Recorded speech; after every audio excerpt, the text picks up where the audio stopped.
Morning all of you बच्चों। Class 11th की physics में मैं आज आपको जो है बहुत इंपॉर्टेंट टॉपिक आपको बताने जा रहा हूँ।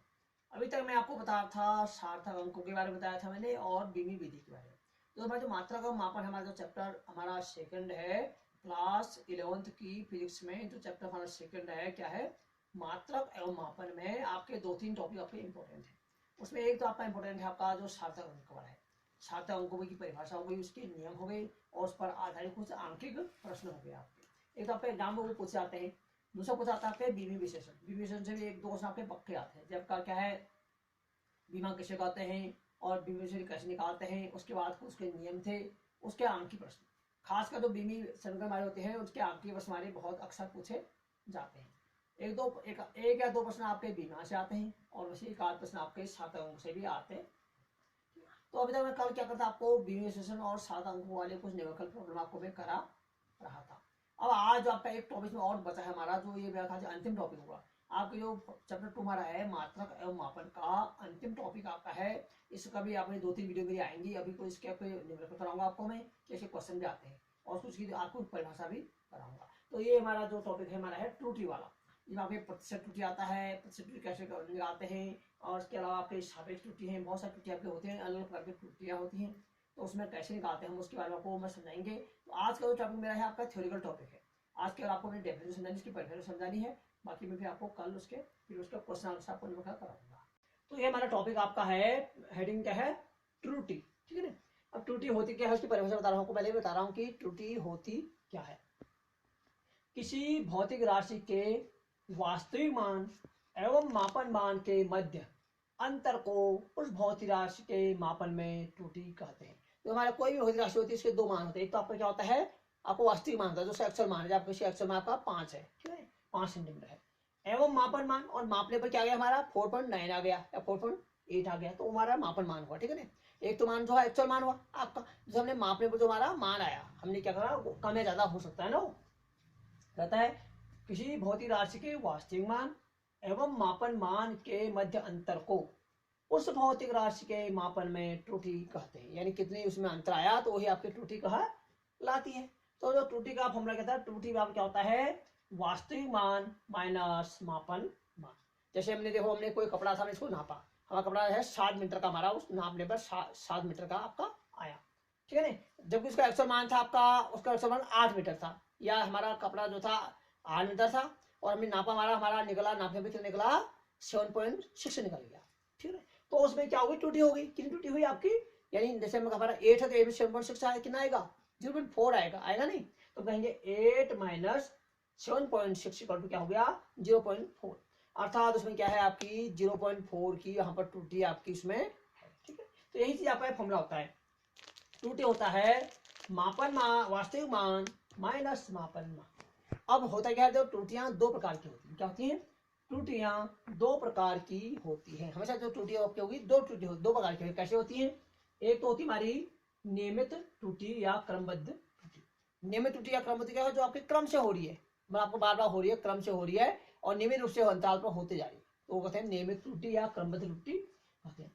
दूसरा होता है अनियमित त्रुटि। अनियमित त्रुटि क्या है, जो त्रुटि अब अचानक हो जाए आपकी, आपको जो है आपको जबरदस्ती कर देते हैं, आप उस गलती आपको जो है बार बार आपको स्वीकार रहे हैं, जबरदस्ती गलती कर, जबरदस्ती में त्रुटि कर रहे हैं, तो आपके हो गई अनियमित दोबारा त्रुटि आपकी हो गई। अब है सापेक्ष त्रुटि। अगले हेडिंग क्या हमारी, सापेक्ष त्रुटि आपके एग्जाम आता है। सापेक्ष त्रुटि किसे कहते हैं, तो क्या होता है, किसी भौतिक राशि की माप के लिए माध्य निरपेक्ष त्रुटि तथा माध्य मान के अनुपात को सापेक्ष त्रुटि कहते हैं। ध्यान से अच्छा वो है डॉक्टर, समझ पड़ेगा आपको। क्या कहता है, किसी भौतिक राशि की माप के लिए माध्य निरपेक्ष त्रुटि तथा माध्य मान के अनुपात को सापेक्ष त्रुटि कहते हैं।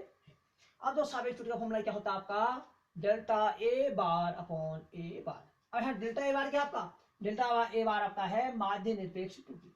हमने माध्य निरपेक्ष त्रुटि को कैसे लिखा है, डेल्टा ए बार से लिखा है। और ए बार क्या है, ए बार आपका जो है माध्य मान, जो आपको माध्य मान निकला, हमने आपको माध्य पढ़ा ना, हमने माध्य पढ़ा होता, कैसे निकालते माध्य, जब भाई देखो किसी लंबाई 1 2 3 4 5 है, आपको 5 अंक उनकी भाई 1 2 3 4 5 है, तो आप यहाँ सबको जोड़ के बट्टे 5 करते हैं ना आप, जो 1 धन 2 धन 3 धन 4 धन 5 करते हैं, बट्टे 5 करते हैं, उससे निकलता है आपका, उससे आपका माध्यमान निकलता है।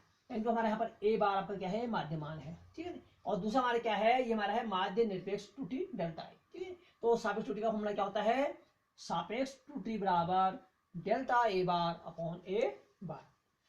अगला टॉपिक हमारा ये इंपॉर्टेंट है, प्रतिशत त्रुटि। ये आपका आता है बार बार क्वेश्चन में आएंगे भी आपके, प्रतिशत त्रुटि किसे कहते हैं, ठीक है। तो प्रश्न क्या है, हेडिंग क्या है, प्रतिशत त्रुटि। क्या होता है, जब सापेक्ष त्रुटि को प्रतिशत में बदलते हैं तो उसे प्रतिशत त्रुटि कहते हैं। यानी जो हमने सापेक्ष त्रुटि अभी निकाली आपकी, ये निकाली है, अगर इसको हम क्या कर दें, प्रतिशत में बदल दें, परसेंटेज में बदल दें, तो उसे हम कहते हैं प्रतिशत त्रुटि कहते हैं। होना क्या होता है, प्रतिशत त्रुटि बराबर होता है delta A bar upon A bar into 100%। ठीक है, आपका यही तो था, वो सापेक्ष क्या थी, डेल्टा ए बार अपॉन ए बार था ना आपका, ये तो उसको गुणा में 100 कर दिया, 100 कर दिया, तो आपका ये सापेक्ष क्या निकल गया, प्रतिशत त्रुटि आपकी ये निकल गई है। इसके बाद अगला टॉपिक है आपका त्रुटियों का संयोग। ठीक है, ये भी आपका आज तक एग्जाम आता है, त्रुटियों का संयोग किसे कहते हैं। इसकी भाषा क्या है, जब किसी भौतिक राशि के मापन, जब किसी भौतिक राशि का मापन एक से अधिक भौतिक राशियों पर निर्भर करता है तो उनमें से प्रत्येक के मापन में होने वाली त्रुटि परिणाम को प्रभावित करती है। क्या ध्यान से क्या कहते हैं आप समझो, जब किसी भौतिक राशि, हमने कोई भौतिक राशि ले ली, ठीक है ना, उसका मापन किया, हमने क्या करा, किसी भौतिक राशि का मापन किया, एक से अधिक भौतिक राशि पर निर्भर करता है। जैसे हमारा कहा द्रव्यमान का आपका है, द्रव्यमान का मात्रा मापन जो है आपको बहुत में निर्भर करता है, ठीक है ना, हमने कुछ को द्रव्यमान किलोग्राम तोलते हैं तो क्या होता है, बहुतों पर आपका निर्भर करता है। तो कहता है जब किसी भौतिक राशि का मापन एक से अधिक भौतिक राशियों पर निर्भर करता है तो उनमें से प्रत्येक के मापन में, तुम जितने में नापेंगे सब में क्या होगी, उसमें त्रुटि होगी, ठीक है। प्रत्येक के मापन में होने वाली त्रुटि परिणाम को प्रभावित करती है। यानी जो त्रुटि आपकी आएगी उससे आपका जो रिजल्ट आएगा उसमें आपका अंतर आएगा, परिणाम को आपको उसमें क्या करेगा, उसको प्रभावित करेगा वो, ठीक है। यह त्रुटियों का संयोग कहलाती है। तो जिसमें हमारे जो परिणाम को आप प्रभावित करते हैं, बहुत सारी त्रुटियां, अलग अलग प्रकार की त्रुटियां परिणाम को प्रभावित करती हैं, उसे कहते हैं हम त्रुटियों का संयोग कहते हैं। इसमें आगे आपके आएंगे, जैसे भाग का आएगा, गुणा का आएगा, ऐसे करके योग का आएगा, घटाने का आएगा, तभी बहुत सारी त्रुटियां इसमें आगे आएंगी। अभी मेरे 2 लेक्चर और होंगे, एक आपका एक्स्ट्रा लेक्चर भी और होगा, उसके बाद आपका कुछ मैं इसको न्यूमेरिकल आपको कराऊंगा। जब इसके आपको आंकी कराऊंगा तब आपके समझ में थोड़ा अच्छे से आपका ये आएगा, ठीक है। इस आपका आज का थ्योरिकल